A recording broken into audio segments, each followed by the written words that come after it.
Yeah. This is a podcast of Nathan, Nat and Shaun. Let's go! Hi, everybody. Hello. We caught up with Middleton from SAS Australia today. Yeah, okay. We also discussed made-up competitions, actually. We're going to throw them in. What? I think people can judge on what level they thought the stories were at. Well, that's a competition in and of itself, isn't it? Yeah, Sean's displeased with some of the entries. When you get injured and people laugh out loud about either how it happened or what happened to you. I like these. It's all off of a frozen penis, as most stories originate from. Sean discovered he's not the cool dad. Certainly aren't. Look at him, wipe the tears away. Steve Butler, too, joins us now for a bit of a chat. This is Nathan, Nat and Shaun. The Winter Games is over. Yes, Oh, it is. yes. Yeah. It felt like it went forever. I know. No, it did go There forever. was a lot, wasn't there? Yeah, and over the weekend, during the men's 50-kilometre cross-country skiing event, an Olympic skier was left in unbearable pain after his penis froze. Let it go, let it go. He should have That held on to is it for the warmth, I amazing. would have thought. I would have. You would have been rubbing it really hard, Nathan. It was so. Trying to get The conditions were so tough due to strong winds. It was shortened to 30 kilometres. So imagine if it was. It went the whole hog. Yeah, I know. He would have snapped Yeah. off. He would have hit anything. Yeah. He would have snapped his rod off. Yeah, so he's a Finnish skier, Remi Lindum. He suffered a frozen penis in the race and has since spoken openly about his trauma. A heated bag supposedly came to the rescue to put on his bag. But the injury had left the skier concerned about his reproductive organs. Yeah, I He would says, imagine so. when the body parts started to warm up after the finish, the pain was unbearable. Oh. He was seen being helped by officials as he crossed the line holding his genitals How are the officials? How are the officials helping him? as a ski jacket was placed around him. Like, it's not great. And it's the Olympics. It's being broadcast around the world. Everybody's looking at just grabbing your rod and as you get very, over there. very frozen. You know what the problem? You know what one of the problems would be? You know when you're really freezing and you try to put something warm on you straight Yeah, away, oh, and yeah, you burn yes, it yourself. burns, So yeah. he could have gone from a frozen one Yes, to a burnt to burn. one. Yeah. And this is, you know what? It's like once it warmed up, I hear that it survived. Yeah. But Oh. even if it had snapped off, he would have got the same reaction. And that's everyone pissing themselves laughing Yeah. at him, and that is horrendous. When you have injured yourself, right, and people either laugh at what your injury is or how you got it. Yeah. It's not good. It's not It's cool. hilarious. Oh, it's not good, no. Particularly that one. Sean, a little bit more compassion. Like, I'm allowed to laugh because I don't have one. But when you've got I feel one... your fa- She used to. There was this one cold night. That's why I don't like the cold. No skiing for me. Learn my lesson. Ready to hit the road this summer? It's time to What If It. Visit whatif.com to plan and book your accommodation, flights, activities, even car hire. Plus, select hotels are fully refundable. Booking cancellation windows apply. What if it's Aussie for travel? Check government advisories before booking and travelling. We are talking, or specifically about a frozen doodle. Poor Finnish skier finished the race in the worst way possible. This is the Olympics, everybody. Yeah, And he's... yeah. He's frozen his pee-pee. He has. It hasn't come off, but it did hurt a lot as it was warming up. So we are just talking about how terrible it is when you have hurt yourself, and the story of how you hurt yourself or your injury itself, people laugh out loud to. Hi, Roxy. Oh, hey guys, how you going? Wonderful, Rox. Rox, what happened? So basically, I was vacuuming in one morning, and I felt like a sharp point in my toe, and I picked up a piece of metal, and there was like a little dot of blood, but it was nothing to like worry about, and I carried on with my day. Yeah. And then I went to bed and woke up at 3 a.m, and my toe was like throbbing, and I was like, this isn't right. Yeah. I may as well just go to the emergency to get it checked out because there might be something in there. Yeah. And then I got there, and the doctor was like, oh, I told her what had happened. She said, oh, your toe's got lots of nerve endings. Basically, you should be fine, but we'll do a quick x-ray. Okay. And then we did the x-ray, and she came in laughing, and she's like, you've got a massive metal rod straight through your big toe. What? How did you not know that was there for the last 24 hours? So what was the metal rod from? It was a really thick sewing needle, and it had actually gone... The whole It had thing. gone in sideways, but it went in backwards, actually. It went the eye first. Oh, and then the blunt end. Oh, Roxy. yeah, they were having a good chuckle, and she was like, "Come and take some photos of your X-rays," because we've, obviously haven't seen this before. So they must have been thinking when you came in, "Oh, here we go, we'll just do this because this is nothing." Someone's Another come to person wasting my emergency time. with a hurty toe. Roxy, that would have been so painful. It didn't even go in the sharp end. No, Where did the put the cotton in? The Nathan, Nat and Shaun podcast. A Finnish cross-country skier was competing in the 50K event. They'd already shortened it to 30K because the conditions were so bad. It was so cold and there was a howling wind. His penis froze. That's right. He couldn't let it go. Yep. I wouldn't either. It means too much to me too. And two frozen plums too, I'm guessing. Yeah, I guess I would have thought Which so. is great for a frozen smoothie. banana, a couple of frozen plums, Nate. All you need is some protein powder. There's no sympathy for him because of this. It's so funny. It's the milk. And that's what we're talking about. Injuries. Delicious. With a bit of an LOL factor. You don't get the sympathy you deserve because it's too funny. Megan's in Seville Grove. Hello. hi guys, how are you? Good, Great, Megan. Megan. What happened? So I used to do horse riding, and I was on a show jumping course, and so coming around to the jump, I went over the jump. The horse didn't, but I landed with the jump in between my legs. Ow. Oh. Ow. Yeah. So what I happened ended up getting a massive bruise on the inside of my thigh, but the worst part was it was caught on camera, so it went on social media, and everyone was just flicking backwards and forwards through both the photos. Oh, right on your mini. Were people saying things Yeah. about the wood in between your legs and all that sort of stuff? Look at that pole. Yeah. Yeah. No, that's not Yeah, good, you've heard it Shaun. all. I'm not saying anything. I mean, I don't want to get sued. thank you, Megan. Alison is in Woodvale. Hi, Alison. Hi, how you going? Good, mate. Okay, what happened? I've got a bad habit that when you do a full-on laugh, I have gotten to the habit now of holding my breath because I used to get my kids used to carry on that I laughed very loud. Yeah. So I was standing up. Normally I'm sitting down when this happens, but I was standing up. We were killing ourselves laughing, and I fainted while standing up. Because you Yeah. were Hold your stifling breath. your laugh so I people couldn't hear This is it. the opposite of an LOL injury. Yes. Held my breath while laughing. Hit my head on a wooden fence, then down onto concrete. Knocked myself out. Yeah. Ended up a night in hospital and 2 weeks off work. And had a lot of trouble remembering a lot of things. Oh, now it's affected you permanently. Nathan's a very compassionate person, obviously. Oh, because your kids didn't like your laugh. Yeah. Oh, I hear what you're that's saying. terrible. I'm joking, Alison. You got a lovely laugh. Alison. Oh, okay, that is a tragedy on every front. Thank you. Yolanda is in Yokan. Hello. Hello. Hi, Yolanda. Yolanda. Okay, so what happened? Okay, so I'm pasty as anything, like a proper ginger ninja, and I was going out for a nice dinner with my partner. I was like, oh, I'll go do one of those sunbed things. Apparently no. it makes you look skinnier. And no SHIT, I burnt my nipples off nearly. No. Did they touch them? So when they close the lid, did the bulbs? It's not a George Foreman grill, Nathan. Honest to God, that night I was a bit drunk. I rang that health direct number and I said, I think my nipples are going to crack and fall off, and she hung up on me. Oh, So no. it was a prank call. You were legit, Yolanda. Oh, Yolanda. It was like 3rd-degree burn. I honestly had to buy one of those supposedly sexy bras with no mesh, you know, the open ones, Yes. for like a week, and I couldn't walk properly for like a week. And my partner just laughed at me for like, I reckon 10 days straight, and he took a picture and sent it to his friend. So your nipples. Yolanda, what was Yes. what was the journey for the nipples? Like how did they track? How did they Well, go? like- What did they go through? It wasn't sunny side up. It was like, you know, the proper fried egg, like Yeah. it was terrible. Oh, mate, have you ever tried to bite into a burnt crumpet, Yes. Shaun? So It they- breaks your teeth. Her nipples were honestly easy thought- over, Nathan. They were going to crack and fall off and run away. Like, it was hideous. Oh, Yolanda. Oh, And I just, I looked like an Oompa Loompa for like a week. It was Yeah. how was the rest of your body? Like, were you glowing when you... Did you actually go out for dinner then?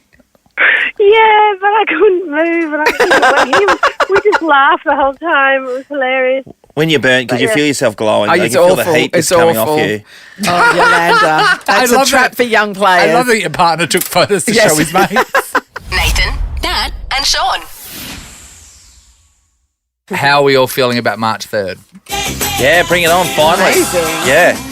I'll just see on the quickly on the news. So they're just saying that the first flight from Los Angeles into Sydney, the proper route's back up and running. Yes, That's because happening now. international travel, That's international happening right now. visits. We've got to wait 3 weeks before we can go to Melbourne. Yeah. They're all being handed jars of Vegemite and stuffed kangaroos when they land. Yeah, right. Which is a bit of fun.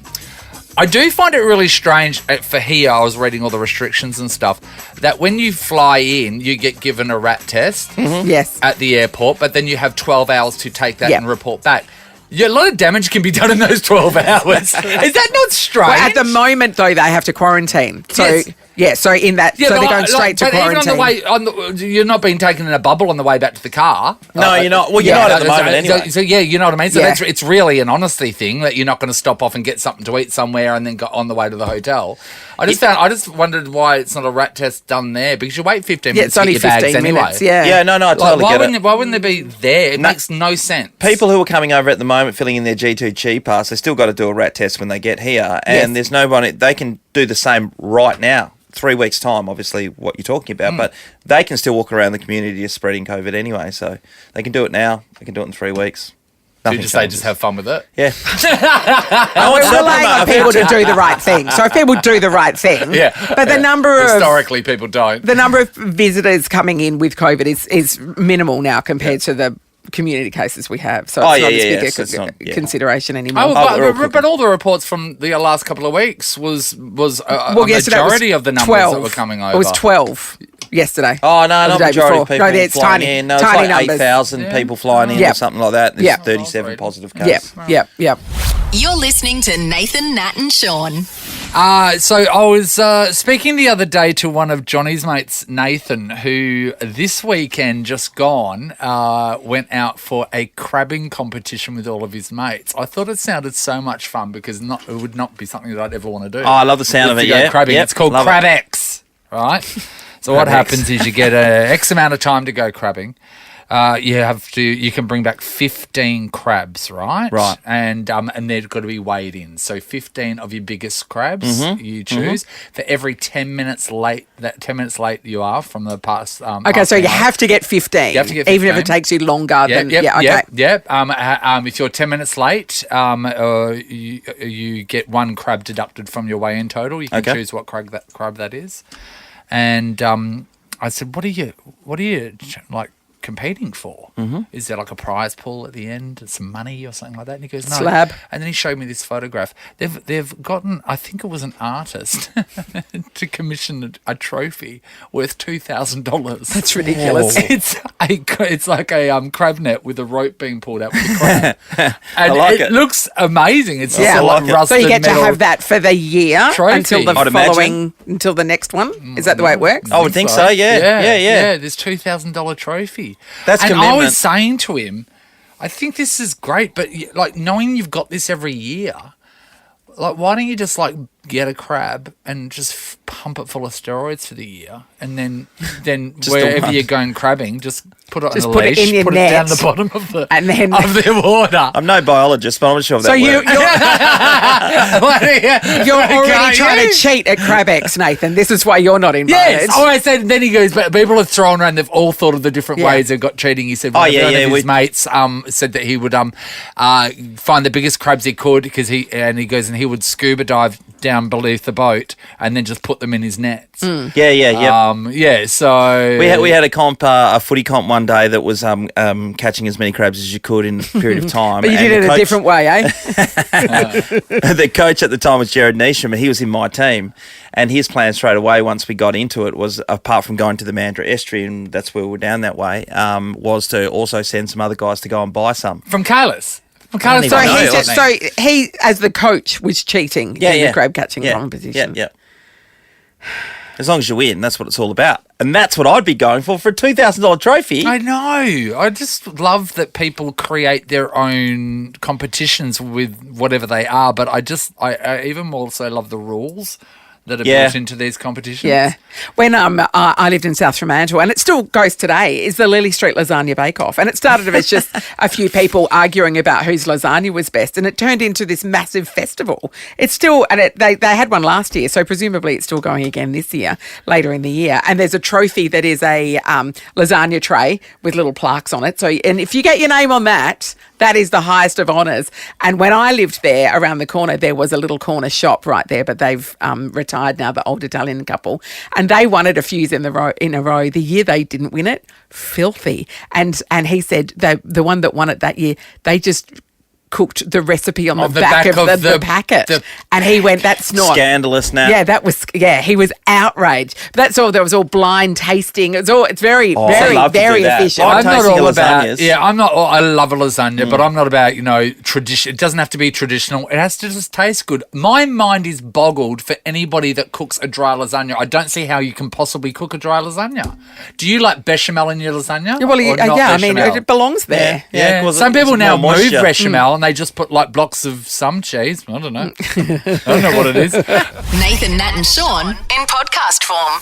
We are talking about those competitions that you might have invented amongst your friends or amongst your neighbourhood. We'd like to get stuck into the rules, what the prizing is, and how unique the actual competition is itself. Let's go to Heather in Huntingdale. Hi, Heather. Hi, guys. Hi, Heather. Okay, so what's the event? Well, it's been going on for, I think, 20 years now. I can't remember if it was 2001 or 2002 it started.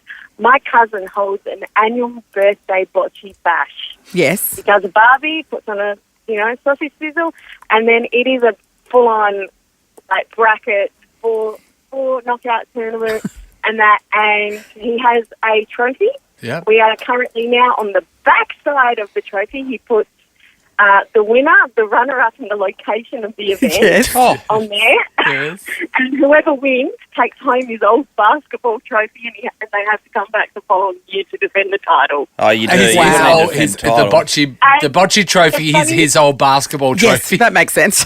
And he's actually got and one that stays at his place that has the winner, the runner-up, the location, the year, everything like that. Everyone but him in his family is on the trophy. Everyone in my family, except for myself and my brother, are on the trophy. And he's never won it. So the birthday boy's never won it.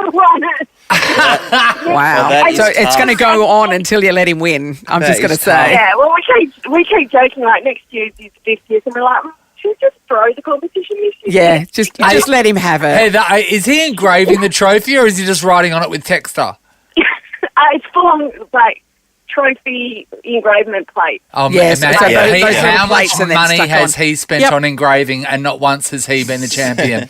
Brilliant. Sad, I love him. Thanks, Love him. Heather. Shannon's in Piara Waters. Hello. G'day, how you going? Good, Shannon. Okay, talk to us. What's the contest? So the contest is a fishing trip trophy. So every year, we've been doing it for quite a while now. We go up north, normally like Kalbarri and Shark Bay, and we decided a couple of years in, came up with the concept of having a trophy and making a bit of a friendly competition, we'll say. Okay, yes. So the story goes, it started off all pretty fair, all fairs in love and war, and then a couple of the boys cottoned on to a bit of manipulation to try and take the trophy home. So, they worked out that if they voted for a fish that wasn't quite one of the ones that was going to get the top votes, that they might be able to slant the voting their way. Yes. Yes. Yeah, so it's become quite the competitive event, but we've been very blessed with a lot of really good fish up that way and everything like that. So the catch here too is if you win the trophy one year, you're the guy who has to buy the trophy the next year. So there is glory, but yet a penalty attached to the glory. Yes. I love how it's done by votes. Bittersweet. Yeah. But, the banter makes it all worth it, doesn't it? I mean, let's face it, that's the real reason we want to win a competition, isn't it? Oh, yeah, 100%. Hey, Shannon, have you ever been victorious? I've been victorious twice. One year has a little bit of a cloud over it because I caught the first Spanish mackerel we'd ever caught, and it was a nice size one, nice eating size. Yeah. And I get really seasick, so I've had to jump off the boat, and the boys reckon they've gone back out, and they've caught another Spanish mackerel apparently exactly the same size. So I'm not too sure about that one. It sounds a little bit fishy to me. Trust no one, Shannon. Yeah, I would. And they did question his other win when he got a 6-pack of battered fillets. Yes. Like, wait, this It's a is bit not suspicious. right. This is a podcast of Nathan, Nat and Shaun. We're talking about competitions that you have invented with your friends. We'll move on to Yvonne from Cloverdale. Hello. Hello. Hi, Yvonne. Yvonne. Yvonne, talk to us. What's the competition? We've had a family competition going for 21 years now. It started in the year 2000 back in Lancelin. And we just carry it on every Easter weekend. There's about 25, 30 of us. And it's very competitive. We've got T-shirts. We got Made in Bali. It's got green and gold teams. The partners have to be on opposite teams. I mean, as the kids are born, we allocate them into a team. They're drafted from birth. I'm excited to see what it's about. What is the actual competition? Well, the competitions are just whatever anybody decides. So we nominate, there's rosters, and we nominate a couple have to organise it each year. And so it's whatever games they come up with, just usually adult games because we're so rough and vicious. The kids have to wait and have their turn. So this year it's Fight Club. And Give us an example. What was it last year? What, the games? Yes. Oh, my goodness, there's so many games. We do it over a 3-day weekend. And some of the games have been it can be very easy, like bubble wrap walking, feather volleyball, where you blow a feather across. The whole teams are blowing a feather across. Yeah. We've had bombing competitions. We had sardines, where you one person goes and hides in the house. This is at night, usually after a few drinks, and 25 other people rush in there and try to find where they're hiding. You have to hide with them. So we've had 5, 6, 7 people squashed under a single bed. Sorry, I thought you meant you actually got a sardine and hid it somewhere in there. I was thinking that too. I was going to say, that sounds like the ultimate fishing competition. I'm giving you a 4-kilometre square radius of land, and I've hidden one sardine in there. The first person to find it. It's weird because the cat always wins. Nathan, Nat and Shaun podcast. Time to catch up with our good friend Stevie Butler, writes all the fantastic articles for the West Australian. Good morning to you, Steve. Morning, guys. How are we? Hi, Stephen. We're wonderful. Hello, Nathan. I was thinking about you over the weekend, Nathan. Oh, what happened? Well, I was watching Chiara Rodriguez in the Winter Olympics and thinking she comes all the way from Leonora, where she won the Leonora Golden Gift, and they do make the best sausage rolls in Western Australia. You said I just thought of you and wondered whether you've been out there to try them yet. No, I have not been out there to try them. No. We have tried the Leonora one, though. Somebody brought it to us. They did, and it was a good sausage roll. Yeah, we thought it was a good sausage roll. I mean, at the time, it did not compare to the Kalgoorlie sausage roll, but RIP, that's dead now. That's dead and buried. It's a pretty fair effort for a girl who grew up in Leonora to be. What did she? She won a couple of Leonora Golden Gifts. Then she became a heptathlete, just about made the Olympics in Tokyo, and then turns it all around and becomes a brakewoman in the 2-woman bobsleigh. Yes. In Beijing in the Winter Olympics. It is amazing, isn't it? Because straight away...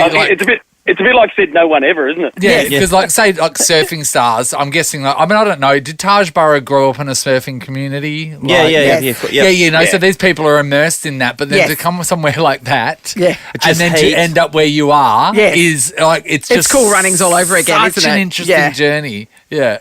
It's quite extraordinary. There's no doubt about it. And there's no doubt that lots of people like watching them too. I think there was something like a total of, where did I see it this morning, 12.5 million viewers on the 3 stations on Channel 7. So that's a lot of eyes on the Winter Olympics. And to think that we've come such a long way in terms of our performances too. I mean, I think just about every day of the Olympics we had a medal chance. We end up winning a record 4 medals, a record 7 top 5 finishes, a record 9 top 6 finishes, 14 top 10, best ever results in the sliding sports of luge, skeleton and bobsleigh, our first gold in the women's moguls, debuts in curling, monobob and big air, and numerous personal bests and best Olympic results. So it shows that we're becoming a little more normal on the Winter Olympic stage rather than the comedy that most people thought we were. Comedy? Yeah, no, we were early days, absolutely. It wasn't the... Yeah, it's been fantastic, actually, and it's good you got a good plug-in for Channel 7 and how many people watched it there, Steve. You employed by them by any chance? Well, I am, but the score is the score, Sean. Yes. You're not making things up. Yeah. And cool. while you're there, why don't you tell them all to turn up the feel good Nova? Anyway, keep going, Sean. Well, I'm still crying from the Joker and the Thief song. Mate, at least you're conscious. Steve, I want to turn your attention to cricket, and I've got my own opinion, and a lot of people are questioning Aaron Finch. I've not been a fan of Aaron Finch's anyway, because I know that he wasn't a fan of Justin's, Langer's, so if he's not a fan of JL's, then I'm not a fan of his. But take that aside, I thought his position should have been in jeopardy over the last year, because I've not seen him play too many really good innings, and people are now questioning whether he should captain Australia heading into the T20 World Cup at the end of the year. Well, of course he shouldn't. If he concentrated more on batting than he did on who was the coach, he might actually make a run. Ooh, in your face! I don't think his captaincy's been that great in this series either. Like his field placements, and that game yesterday, I mean, his captaincy was very ordinary, and then his batting was ordinary again. So, he's out of form. Physically, there's some suggestions he's not in very good nick. He's got the runs on the board with the recent T20 World Cup, so you've got to give him credit for that. But I think he's best behind him, and I can see in no way, shape or form how he could be leading us into the next T20 World Cup here on Australian soil later in the year. Yeah, there we go. Steve Butler has spoken. There he goes, yeah. And, no one in the IPL picked him up in the auction. Yeah. And he's captaining Australia. He couldn't even get a contract, Nath. Really? Yeah. And you know what? When Glenn Maxwell came out the other day and said that he thinks the crowds are down because of the pandemic, well, that's a load of nonsense, Glenn. That's just rubbish. Yeah. The Australian cricket is on the nose at the moment because of not just the mishandling of Justin Langer, but the way they've handled the whole game in terms of getting themselves into such dire financial shape and not running the game as it should be. Now, we've got Dr. Lachlan Henderson, who was a former chairman at the WACA, who's now the chairman of the Australian Cricket Board as of last week. I do note that he's been on the board since 2018, so he's got a bit to do with what's been going on, unless he's been sitting on his hands. So let's just hope that he talked a big game about transparency last week when he was appointed. Let's hope he plays one. And let's hope he puts up his West Australian hand to make sure that we see our fair share of cricket over here at the best stadium in Australia as well. And I'm going to say something. I'm not going to go to another game until it's fixed. Way to hurt them, Nathan. Glenn Maxwell to say it was the pandemic that was keeping things away. A load of nonsense. God, I hope Ali puts that in the news as quote, unquote, in Morris. That's a threat if ever I heard it. Well, I didn't want to go there, but... Steve, I agree with all of what you've said this morning. I do believe the Winter Olympics was a great success too, and I echo all your comments on the cricket and Aaron Finch. See you later, big guy. And I'm talking about Aaron Finch, but also, look forward to catching up with you next week. Yeah, look forward to it, guys. I just want to say a little shout out for our family. We lost my uncle yesterday, Robbie Robinson, who people from down in Pinjarra would know, and they're suggesting at the Pinjarra Race Club that they might name a race after him in his honour too. He did a tireless amount of work at the club, so it's been a sad weekend, but a great man remembered. Good on you, love Steve. to you and the family, Steve. 100%. Cheers, guys. Appreciate it. Take care, mate. The Nathan, Nat and Sean podcast. Sean, do you want to swallow your wires? Sean's like, I've got something to say. I've got something to talk about. I thought we were doing traffic. Bit early. Yesterday, I wasn't. My God, you're getting paid for this, Sean. You're getting paid for it. Having a stinker today. Yesterday, I was just home alone and I was looking for things to do. Yes. Megan was off visiting some friends at the time. Should we get the kids away for the radio for this? Oh, no. It didn't involve moisturiser, no. Okay, great. So anyway, youngest guy, Cooper had gone to work. Youngest guy, Ollie, he floated down and he goes, "Oh, Dad, I want to go to North Fremantle. We're going to jump off some cliffs into the water in the river." And I was like, "Oh, wicked! I'll take you there. No problem at all. Do you mind if I stick around and I'll jump off and join I'm a in?" cool dad. How many people's plans do you try and leech on? Whenever Harry could say, "I'm going down to the shops," Harry that we work with, and she'll go, "Oh, wait, what time?" Harry never comes with me. What time are you Very going? disappointing. Harry's got a very busy life. Well, the same thing happened with Ollie. He said, "You can't come," and I said, No, of course you "Why can't not?" come. You're the dad. He said, "Because no other dads come along," and I said, "Yeah, but I'm just going to drop you there. I'm there. I might as well just jump off a couple of times, have a bit of a swim, and then I can go." They're 13-year-old boys. I don't want their dad hanging around. Did you go chuck him in the car and drive around looking for a... Oh, no, you're not. Did you chuck him in the car and drive around looking for a Nova billboard or something? Hey, look. Hey, over here, mate. Sterling Highway. Look at this bus. Look at this bus. Hey, look, that's your dad. That's your dad. I'm a personality. Yeah, Do you think you're a cool dad more than all the other dads and that therefore you're welcome? I don't see myself as a cool dad, cooler than anyone else, but I do see myself not being seen as a dad type symbol when I'm hanging out with the guys, you know what I mean? But you do feel like you're faster than every other dad. And stronger than every other Well, that's dad. a fact. So I'm guessing, I think you're just downplaying the fact that you do think you're cooler. I was completely hosed down. I didn't know what to do. Of course you were. Yeah, I had to sit around and watch a bit of a daytime Winter Olympics, which is not good. Did you get the bottle of Prosecco out and say, look, I'm on a label? I don't want alcohol. You barely made me out. A 13-year-old. Oh, yeah, I know. Hosed down again. Get You used know to what, it, Sean? But remember, this is the part... Does a full circle? This is the part where they can't stand being around you, and then suddenly they'll hit the part where they actually see you as a person. Yeah, when they're 35. And then everything you do, I think, is adorable. Oh, Dad, look at him, he's adorable. And then you'll get to the stage like we are, where our dads will repeat stories to us. So the windows for being cool are pretty small, is what I'm saying. Oh, my God. I'm in strife then.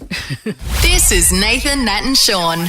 Oh, great news for our teams that have been over the East Coast over the last couple of months, that finally in a couple of weeks they'll be able to come home and see their loved ones. So, you know, we get the chance to speak to Mitch Norton, and he gives us a rundown on the Wildcats guys and stuff. And they've done a tremendous job. Yeah, I mean, they they got beaten Saturday night, and Vic Law shouldn't have taken that shot. They shouldn't have been in that same position, by the way, because they were just throwing up threes left, right and centre and then driving to the hole, which I've said a million times over. Put that aside, though. Put that aside, Sean. But it must be a real mental struggle, though, for them to be away from their families. And we know, actually, for a fact that it is, because they've all drunk the Kool-Aid and love Married at First Sight. Yeah, that's right. That is it's the uncertainty for them of not knowing when it ends. Like, if you know that it ends, if you're on a tour and you know it ends on this date, that's not so bad. But for them, they didn't know how long this was going to go on. Well, they were told February 5, so they'd set themselves in, and then it's a month later, so they were absolutely furious with that. Perth Glory, they've been furious the whole time through.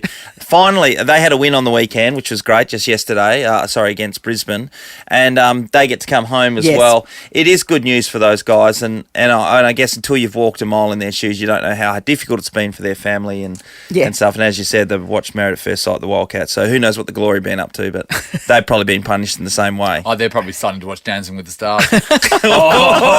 Don't even get me started. Yeah, but it's a who's who, man. It's a who's who. You had it on last night, didn't you, Sean? I grabbed the remote like you wouldn't believe. I was like, it was like your kids have walked in, you had porn on the TV. Daryl Summers! He went straight into a singing number as he does. Come on, Daryl. Stop it, Daryl. Just stop it. Anyway, as I mentioned before, Hannah Green, fantastic West Australian. So she went over to the East Coast, not knowing how long she'd be over there, hoping that she'd be able to come back at some stage. And it's turned out to be she's gone over there for a couple of weeks, won 2 tournaments, including yesterday's, which is a men's and women's tournament played in southern New South Wales. She won by 4 strokes and walked away with a couple of $100,000. Well done, Hannah. Wow. She's on fire, isn't she? She's killing it. She's obviously aiming for world number 1 when she gets back on the international tour, which hopefully will only be a few weeks away now. And can see, I would have thought with that kind of victory, the confidence that you would take away would be huge. I mean, she did play off the red tees, as we know, but apart from that, you know. How much is really good golf clubs? A couple of grand. So really, but like someone that, like her. Oh, she'd probably get them for free, wouldn't she? Oh, she'd get them for free, Yeah, absolutely. right. Oh, Yeah. 100%, no. She wouldn't have paid for nothing. much? Balls are like, $8 a pop and Well, stuff when you like lose that. them at the rate you do, yeah. Well, once you got your golf clubs and stuff, it seems to be a very low costing sport. You know, it's just a nice walk, isn't it? And some polo shirts. Some shirts, like a hat with a pom-pom on it. A polo shirt, I mean, she's getting all that sponsored clothing for free. Okay, so she's getting all that for free? Yeah, but okay, so I was kids water polo last week. One of the dads walked in, Garth, and he was late. He'd missed the whole game. He walked in when the final whistle went, and he'd just been playing golf. When he went off to the golf club, the shoes he was wearing weren't appropriate, and he didn't have long socks, and he didn't have the right shirt. So you had to buy it from there? So from there, it cost him like hundreds and hundreds of dollars to be able to play the game. He was stung big time. Yeah, good times. But anyway, good luck to Hannah. Hope to see her on the international circuit very shortly. And that world number 1, if she was able to get there and be one of the most dominant forces in women's golf, she will be minted for life, Nate. The Nathan, Nat and Sean podcast. SAS Australia is back with a whole new crop of recruits. Time to catch up with, the main shouty British guy, Ant Middleton. Hi, Ant. Hey guys, how you doing? Yeah, we're wonderful. Looking forward to the next series of you yelling at famous SAS people. Australia. Yeah, you're going berserk. We've been loving the promos. One thing I want to ask you about the promos: who was the the lady who passed out and you picked her up like she was dead? That was Melissa Wu. She is an Olympic diver. Yes. And she was dead. No, I'm joking. She wasn't dead. I really hit a bad spot then. Next question. Which is great for the next challenge where they had to dig graves. So there was a reason for it. Melissa Wu, she was so great for Australia over many Olympics. I'd stick a grave on my own career after that.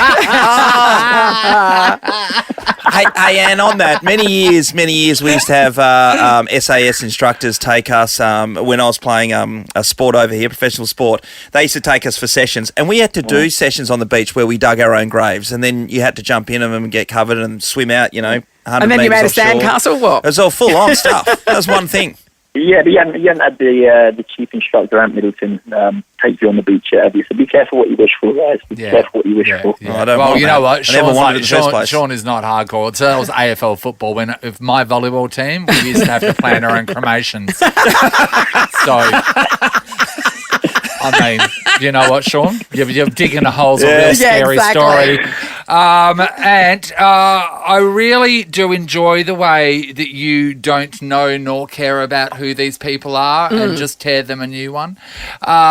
Do you know straight away from your initial meeting of celebrities the ones that are going to give you the most trouble, or is that something that unveils itself as time goes on? Yeah, normally the ones that are undisciplined, I can tell straight away by the way they handle themselves, the way they look at the ground, the way they're undisciplined. It's the undisciplined ones straight away that I know that they're going to have a problem with authority, and they're the ones that I get straight up in their face. I test them straight away. Yes. And if they're wasting our time, I just get rid of them. We're not there to mess around. I just like get off my course. I'm not going to waste my time on you. I've got to put so many recruits through this course.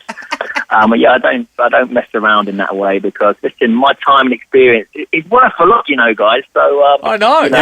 Yeah. We only save it for the best. Yeah, you know what? We saw some people actually over the last couple of seasons just lift to a new level. We'll go back last year to just Jana Pittman. Yeah, right? she was amazing. She was amazing in how she, all the stuff she does, being doctor, Olympian. We're a bit filthy, you let her go when you did. Yeah. Not forgetting as well, she had a baby 6 months before. If she didn't have had a baby 6 months before, I would have put her up there. I wouldn't have been surprised if she would have passed with Sam. We had a discussion about this. Yes. Why was Sam the only one? Because Mark Philippoussis got to the end. Jana was fantastic. Was there one more? John Stephenson as well. Yes. So what was the difference? Because we that ruled Sam in and them out. I wanted to pass all three of them.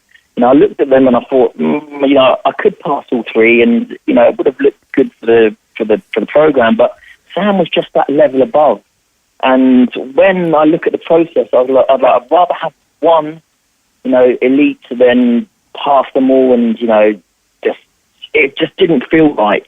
Okay. And that's why we do the course with them. That's why we live and breathe that course with them. Through emotional intelligence, physical, psychological robustness, and resilience. It's like Sam just edged it. It was just that level up. Philippoussis and Stephenson were on the same level, but Sam was just that level up, so it wouldn't have been fair to pass all of them. So that's why right, okay. So I want to go to the compound, right, and go to the toilet blocks. Consistent. Yeah.